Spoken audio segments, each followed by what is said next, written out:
আসসালামু আলাইকুম। কেঁচো করতে সাপ বেরিয়ে আসলো। একের পর এক রহস্য উন্মোচিত হচ্ছে এই ফয়সাল করিম মাসুদের ব্যাপারে।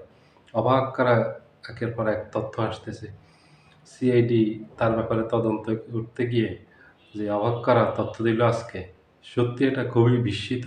এটা খুব অবাক হওয়ার মতো তথ্য দিয়েছে আজকে, যেটা তার ব্যাপারে ১ম থেকেই মানুষ অবাক করা অনেক তথ্য পাচ্ছিল। বিস্মিত হওয়ার মতো অনেক তথ্য পাচ্ছিল, যেগুলি মানুষ কল্পনাও করেনি, ভাবতেও পারেনি। আজকে গোয়েন্দারা সিআইডি একটা রিপোর্ট দিল, প্রকাশ করল যে তারা ছায়া তদন্ত করছে পুলিশের সাথে এই হত্যাকাণ্ড নিয়ে, কারা কিভাবে এটা ঘটিয়েছে, কারা জড়িত, ডিটেইলস বের করছে। সেখানে দেখা গেছে গত কয়েক মাসে ফয়সাল করিম মাসুদের অ্যাকাউন্টে ১২৭ কোটি টাকা অস্বাভাবিক লেনদেন হয়েছে। এটা সবাই অবাক হয়েছে, বিস্মিত হয়েছে। এত টাকা লেনদেন হলো, আমাদের দেশের গোয়েন্দা সংস্থা বুঝতে পারেনি, সরকার বুঝতে পারেনি। আমাদের দেশে এতগুলো গোয়েন্দা এজেন্সি আছে, এনএসআই আছে, ডিজিএফআই আছে, সিআইডি আছে, এসবি আছে, পিবিআই আছে, এগুলি সব গোয়েন্দা সংস্থা।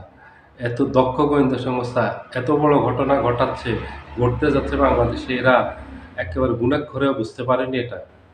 এগুলি তো খুবই অবাক করা ব্যাপার। এত টাকা লেনদেন হলো, এইভাবে এই ঘটনাটা ঘটালো, এটা দীর্ঘদিনের পরিকল্পনার অংশ। মাঝখানে যে একটা কথা উঠছিল, আমার দেশ পত্রিকা গত জুন মাসে একটা রিপোর্ট প্রকাশ করছিল যে ভারতে পলাতক শেখ হাসিনার সাথে সাক্ষাৎ করছে অ্যাসালাম গ্রুপের এই মালিক। সেখানে সে ৪,৫০০ কোটি টাকা দিয়েছে শেখ হাসিনাকে, যেন বাংলাদেশে অস্থিতিশীলতা তৈরি করার জন্য। এখন সেগুলি সত্যি প্রমাণিত হয়েছে। মাহমুদুর রহমান, আমার দেশের পত্রিকার সম্পাদক, উনি যে রিপোর্ট করেছেন, এগুলি যে ভিত্তিহীন রিপোর্ট করেননি উনি, ওনার সকল রিপোর্ট যে সত্যি, একে একে সব প্রমাণিত হচ্ছে। এই যে ৪,৫০০ কোটি টাকার ওই অংশটাই এখানে আসছে, এবং সম্ভবত এখানে টার্গেটে আরও অনেকেই ছিল। শুধু এখানে যে এই হাদি ছিল সেটা না। এখানে যাদেরকে এখন প্রকাশ পাচ্ছে নাম, ব্যারিস্টার আসাদুজ্জামান ফুয়াদ, হাসনাত আব্দুল্লাহ, শুধু এরা না, হয়তো আরও অনেক নাম আসবে যেগুলি শুনলে আমরা অবাক হব, বিস্ময় হবে, যেগুলি এখনো প্রকাশিত হয়নি। কারণ এই এত ৪,৫০০ কোটি টাকা তারা কোথায় খরচ করবে এবং কত টাকা খরচ করছে এবং কারা এটার পিছনে, আপনারা দেখবেন যে সামনে অনেক চাঞ্চল্যকর তথ্য বেরিয়ে আসবে। এগুলি নিয়ে এখন অনেক গোয়েন্দা সংস্থা কাজ করতেছে।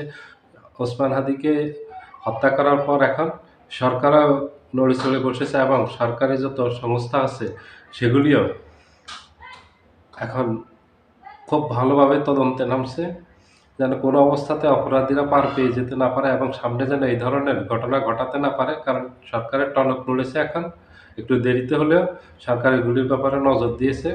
এগুলির ব্যাপারে আরও আগে নজরদারিতে রাখা উচিত ছিল। এই দেশের ভিতরে কি ঘটতেছে, আওয়ামী লীগ যেহেতু পলাতক, আওয়ামী লীগ পালিয়ে যাওয়ার পর থেকে আওয়ামী লীগ ভারত একসাথে বাংলাদেশের ভিতরে অস্থিতিশীলতা, অস্থির অবস্থা তৈরি করার জন্য রাজনীতিতে দেশের ভিতরে একটা ষড়যন্ত্র করতেছে। আমাদেরকে আরও আগের থেকে, সরকারকে আরও আগের থেকে সতর্ক হওয়া উচিত ছিল, আরও কিছু কার্যকরী পদক্ষেপ নেওয়া উচিত ছিল আরও আগের থেকে। তাহলে আর এই ধরনের ঘটনা ঘটাতে পারতো না। এই যে ব্যাংক লেনদেন কীভাবে হচ্ছে, কারা টাকাগুলি লেনদেন করতেছে, কোথায় যাচ্ছে এই টাকাগুলি, এগুলি নজরদারিতে রাখা উচিত ছিল।